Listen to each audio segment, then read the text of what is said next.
uma pesquisa com essa intuição, não só de resgatar essa memória, mas também trabalhar a questão individual.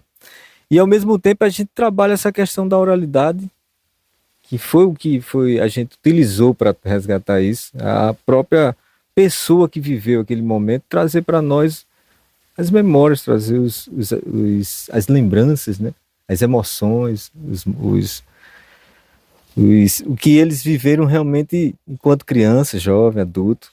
Ao mesmo tempo, a gente viu o processo de territorialidade, né? Como eles perceberam essa mudança do território e, ao mesmo tempo, eles sendo os próprios demarcadores desse território, né? Que ainda habitam, né?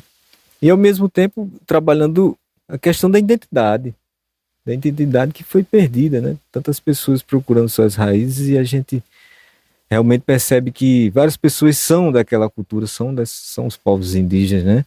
Mas são esmagados, né? São negadas as suas falas, né? Suas histórias, seu direito de falar de quem realmente eles são e quem foram os seus antepassados, né? Meu tio eu olho para ele hoje e ele é irmão do meu avô, mas eu posso dizer que é meu outro avô. É tio-avô, né? E me emociona muito quando nesses diálogos, né? Agora a gente já está finalizando tudo. Eu tenho assim uma sensação de uma plena satisfação, sabe? É um sentimento que a gente não vai encontrar muitos adjetivos para dizer o que a gente sente.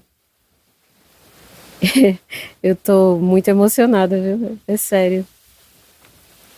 Vocês falando aí, né, naquele momento lá do beiju, ouvindo também o parente Pedro, e agora descrever todo esse conjunto de percepções e transformar isso em uma palavra, eu acho que é resistência. Essa é a palavra, sabe? É procurar elementos que são da nossa identidade, que estavam nesses territórios anteriormente apagados, atravessados pelo ferro, né? Nessa luta contra arcos, e os arcos foram despedaçados. E aí você perceber a resistência de um povo que escolheu ficar, que nunca saíram dali, que nunca deixaram esse lugar, mesmo que alguém diga não, não existe mais, e você permanece ali. Você pode até ter ido para alguns quilômetros de distância, mudado de praia, porque afinal a questão econômica teve um poder muito forte, não só religiosa, na existência dessas pessoas. E aí ouvi de uma anciã que é melhor vender beiju e produzir beiju onde o povo está, e está ali no centro, onde é acessível a outros, e continuar nesse ofício geração pós geração. Isso é muito fascinante, sabe?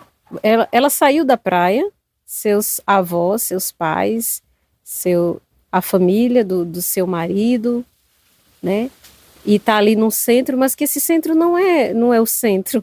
Esse centro é território, esse centro é aldeamento, era aldeamento, é povoado, ainda é povoado indígena. E ele cresceu, ele é imerso, ele é submerso, ele é, ele é muitos. E são muitos e muitos sobrenomes, e que para nós esses sobrenomes não têm mais tanta importância. Eu sou apenas Ibirapi. Então, ver Capitão Jonas falando de sua experiência marinha, falando de sua experiência com a pesca, com orgulho, com aquela lágrima do canto, é falar que essas práticas elas estão ali dentro, elas correm nas veias, né? Esses saberes, essas experiências que foram para longe, foram para o Sudeste, foram para outros estados e sempre percorreram mar e sempre estavam ensinando, repassando para outros, para que a pesca não se perdesse, para que o pescador não deixasse seu ofício. Eu vejo resistência nisso tudo, eu vejo eu vejo uma força avassaladora de só quem escolhe ficar, e quem escolhe voltar, e quem escolhe falar. É isso. Parente, eu acho que a gente encontrou uma preciosidade, porque eu acho que a nossa história, justamente, ela é preservada nessa amorosidade da comunidade, da vida em família, no fazer manual das nossas práticas, né? Do assar beiju, fazer tapioca, bolo, da mão que pesca, das histórias de Jonas pelas dunas. Eu acho que pelas pesquisas, mesmo científicas, mas que tem uma força ancestral muito forte de resgatar quem nós somos. E diante de um mundo tão devastado pelo mito do progresso que destrói as florestas, mas existem pessoas que carregam essa história, e essa é uma forma de nos ensinar a resistir com amor, resistir com paixão pelo que é, pelo que os pais deixaram e eles herdaram e se preservam com todo respeito. E eu acho que é um ensinamento para nós, nova geração Ibirapi, de que a gente resiste quando a gente se une em comunidade, que a gente se reúne para fazer um podcast desse. Se reconhece, né? E se reconhece. No outro. A gente se reconhece e às vezes a gente também acaba inculcando certas ideias sobre os Ibirapis que são esses ancestrais que nos mostram quem realmente nós somos, né? Que temos uma cultura específica criada dessa geografia que a gente habitou, que eles se revoltam, a gente se revolta com a devastação, a limitação do acesso a lagoas, as estradas que se desfizeram, as frutas que desaparecem, mas que existe uma força que nos mantém unidos, que nos mantém interligados, que é essa memória, né? Então acho que isso que a gente cumpriu a missão de fazer um podcast tão vivo, né? Nada é por acaso, né, Cadu? Falando aqui para a nossa colega. Agora, bem quando chegávamos, eu falei assim, bem espontâneo, eu disse, parente, a memória deles é nossa, e a nossa memória é deles. Então, é como diz, né, no poema do meu livro aqui, e foi interessante que não foi nada proposital nesse momento, a gente falando sobre não separar essa memória do passado e não isolar e dizer, acontecia, não acontece mais, eram eles, não somos nós. E aí veio essa lembrança do poema Lembrança, né? Disseram que não se vive de passado. Eu não sabia que tinha história, que tinha cor, que havia verdade, mas eu senti uma dor, uma lembrança de um passado, este que não vivi, nem conheci, mas no peito foi doado e no ventre concebido. Estavam enganados sobre o passado. Não se pode separar ele de nós, não, porque nós somos eles, nossos antepassados, e eles somos nós, sempre nós.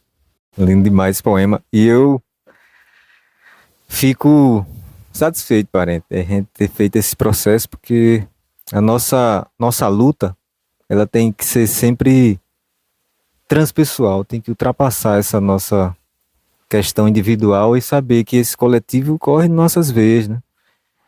É uma resposta muito grande para aqueles que tentam arrancar nossas raízes, né? Achar que nossas raízes foram mortas com as pessoas que eles mataram, mas que essa raiz, ela, na verdade, ela brota da nossa geografia, dos lugares onde a gente está, né? Dos nossos sonhos, da nossa intuição, o fazer com as mãos, o regar das plantas, o pôr do sol, tudo isso faz com que a gente relembre dessas vidas, dessas memórias, dessa ancestralidade. É interessante, né? Que a parente Isa, né? A minha prima, nossa, eu fico muito feliz, porque ela disse assim, olha, a gente não queria mais dar entrevista, falar mais, porque a gente foi tão usado e se aproveitaram tanto da gente. Mas eu vou dizer uma coisa para você, porque você é nossa, nós vamos participar sim. Isso me deixou em lágrimas, sabe? Eu tô muito assim, eu tô muito emocionada, muito orgulhosa de me pertencer a ela e ela também, e sua família também. Nós nos pertencemos. Que coisa mais forte que isso? Não interessa se é Baé, se é Capim, se é Silva, se é Costa, se é Felipe, se é Matias, se é Lopes, se é Félix. Não interessa, a gente é parente. E nesse momento que a gente reconhece isso um no outro, a gente vence. A gente supera qualquer coisa que venha nos oprimir. E se existe uma coisa mais forte do que tudo, de todas as guerras que a gente vê acontecer aí nesse mundo grande, vasto, a força da ancestralidade, ela é muito mais forte. Porque ela traz uma convicção, ela carrega uma convicção que ninguém vai tirar do que você é e do quanto você é capaz, junto, e somente junto. E eu me sinto muito orgulhosa, muito feliz, muito grata, sabe? Com muita humildade ali, tomando aquele café tão gostoso e com aquele beiju. E pra mim não tem mais nada rico do que isso. Eu não troco isso por nada. Troco não. Ai, desculpa, acho que estraguei o negócio aqui. Não, é isso mesmo que a gente sente. A gente tem que expressar, né? Quando eu fiz a entrevista ao Pedro Pinheiro, né? Que é uma entrevista mais, vamos dizer assim, mais científica, né? Com mapas. Mas ele falando, eu via como se montasse na minha mente essa história, um momento histórico da gente ter habitado essa terra, do litoral até Guamaré, como ele falou, e até Lages e vindo para Extremóis. A rota, né? As rotas migratórias, né? E aí, quantas trocas não foi realizada, né? De saberes nesse momento e, ao mesmo tempo, uma revolta de saber que esse espaço também foi agredido, devastado, né? Quantas uniões e separações. Das uniões, separações, quantas trocas não só de elementos da cultura, mas também de informações ricas, né? De como resistir, de como a gente pode seguir na nossa jornada ancestral.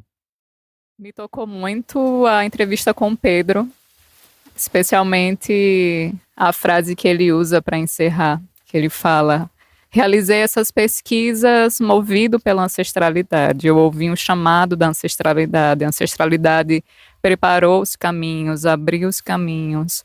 E aí eu não sou Ibirapi, eu sou indígena, ainda em busca de localizar as minhas raízes, mas unidas a vocês por ouvir esse chamado.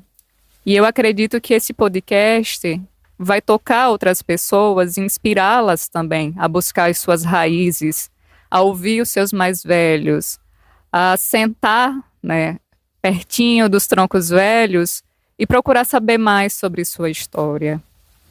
De onde vieram, que tradições ainda são nutridas nos seus territórios, e que isso vai nos fortalecer na busca por nossa identidade e no reconhecimento da nossa identidade étnica. Nós pertencemos a um povo indígena, mas que povo é esse? O Pedro, né, ele traz com muita propriedade as violências, as violações que foram impostas aos povos indígenas. Rio Grande do Norte é território indígena, são mais de 20 aldeias que se reconhecem politicamente articuladas, o número vem crescendo e ainda assim o nosso estado é o único estado do Brasil que não tem terra indígena demarcada. Quando mais pessoas acordarem do que alguns autores vêm chamando de coma colonial, aí sim eu acredito que vamos nos unir e vamos bradar: Rio Grande do Norte é terra indígena, precisamos demarcar o nosso território já. O podcast trouxe para mim essa mensagem e me inspirou a retomar essa busca, a saber de onde eu venho e por que o lugar de onde eu venho faz com que eu seja como eu sou. Quero agradecer a vocês por esse projeto, que venham outros episódios sobre as outras etnias. Salve! Somos território, né? Somos território. Não apenas território, nós somos território corpo. E é um corpo que também é território e é terra indígena. É Potiguara e Ibirapi. Salve, salve, salve Guajiru, salve a Jurema. Salve o nosso povo ancestral, né? Que mantém no seu cotidiano essa memória viva, né? Mesmo nos núcleos urbanizados que a gente presenciou, mas que tem uma força vital nos conhecimentos da planta, dos mares, das dunas, do tabuleiro, dos alagados, dos manguezais, das areias. E a gente preserva isso com muito amor, né? E estamos aqui legando também para as novas gerações que vierem um registro de quem nós somos, né? E é isso. Somos potiguaras e ibirapis do Rio Grande do Norte. O projeto cultural Ibirapis em Diálogo é uma realização da Fundação José Augusto, Secretaria Estadual da Cultura, Governo do Estado do Rio Grande do Norte, Lei Paulo Gustavo, Ministério da Cultura e Governo Federal. Ibirapi, sou potiguara, Ibirapi. Ibirapi, sou potiguara, Ibirapi. Ibirapi, sou potiguara, Ibirapi. Povo das águas.